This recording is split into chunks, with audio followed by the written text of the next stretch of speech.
Shalom saudaraku, ini saya Uncle Mandil 24. Kali ini Uncle Mandil mau kembali lagi share ya, berbincang-bincang dengan saudara ya berkaitan mengenai pembelajaran Alkitab. Dan kali ini Uncle Mandil akan share pembelajaran Alkitab dalam Kejadian pasal 2 ayat yang ke-20 ya. Ada hal yang Uncle Mandil mau sharekan dari pembelajaran Alkitab dalam Kejadian pasal 2 ayat yang ke-20. Jadi saudara, kita persiapkan hati kita mau belajar akan firman Tuhan ya. Ini saya mau share kepada saudara ya, biar kita sama-sama dikuatkan pertumbuhan iman kita terus mengarah kepada Kristus Yesus hingga nanti sampai akhirnya ya. Nah, saya akan bacakan dulu saudara Kejadian pasal 2 ayat yang ke-20 ya. Saya akan bacakan. Dan dari rusuk yang diambil Tuhan Allah dari manusia itu, dibangunnyalah seorang perempuan, lalu dibawanyalah kepada manusia. Nah, hal pertama yang Uncle mau sharekan adalah siapa sih yang menjadikan ya, siapa sih yang mengambil salah satu rusuk dari manusia itu? Siapa kira-kira saudara? Kalau kita lihat dalam Kejadian 2 tadi, siapa yang mengambil salah satu dari rusuk manusia itu? Yaitu jawabannya adalah Tuhan Allah, atau dalam bahasa Ibrani-nya dikatakan Adonai Elohim.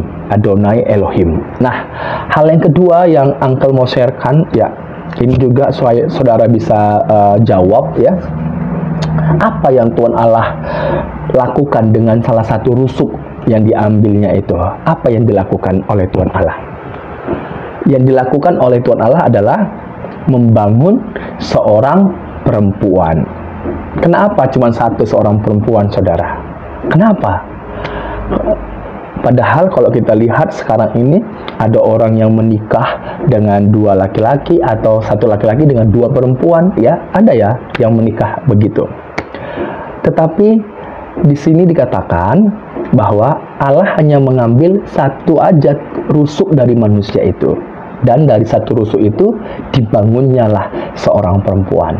Jadi memang dalam merancang sebuah pernikahan, rancangan yang Allah kehendaki adalah satu laki-laki dan satu perempuan. Artinya tidak dibenarkan oleh Tuhan Allah bahwa rancangan yang semula itu bukan dua laki-laki atau dua perempuan atau satu laki-laki dengan dua perempuan, bukan, tapi benar-benar dari laki-laki diambil satu rusuk dan dibangunnya seorang perempuan.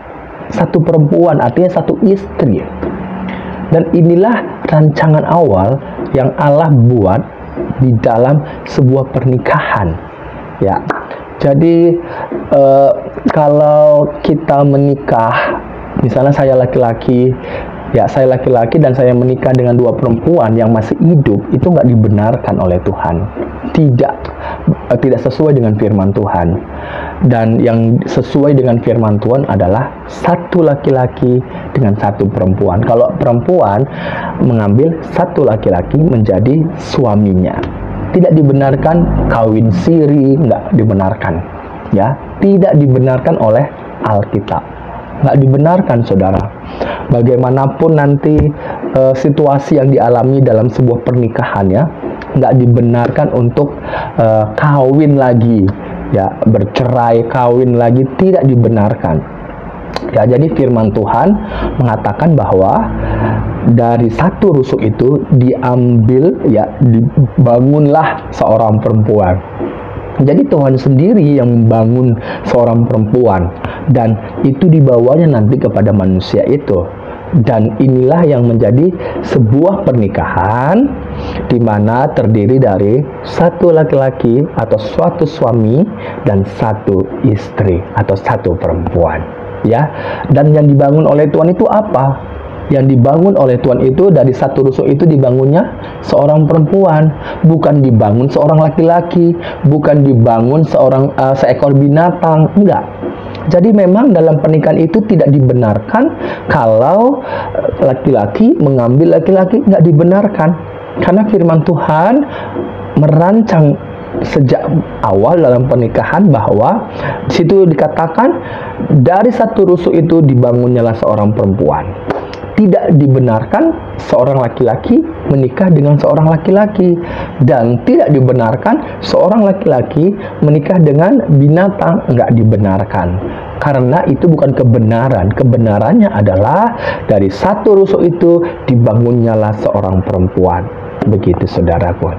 Ya, puji Tuhan ya saudara. Kalau misalnya ada yang melihat video ini kebetulan mengalami problema di mana dalam sebuah pernikahan sudah terjadi, ya kita segera bertobat, datang kepada Tuhan, ya, bertobat, datang kepada Tuhan. Saya percaya Tuhan yang memberikan hikmat bagi saudara untuk langkah berikutnya ke depan, ya. Jangan pernah engkau merusak dirimu bila dalam sebuah pernikahan terjadi hal yang tidak dikehendaki, tetapi berdoalah sama Tuhan, ya. Tuhan mengasihimu, Tuhan mengasihi siapa saja, ya. Puji Tuhan saudaraku, inilah firman Tuhan yang saya mau sampaikan di dalam Kejadian pasal 2 ayat yang ke-22, ya, ayat 22. Dan di sini nanti kita akan lanjut kenapa sih dibangun, padahal kalau manusia yang pertama itu yaitu dibentuk, ya, dibentuk dari debu tanah, tapi perempuan itu dikatakan dibangun. Ada maknanya saudaraku, ya. Puji Tuhan, Tuhan berkati. See you.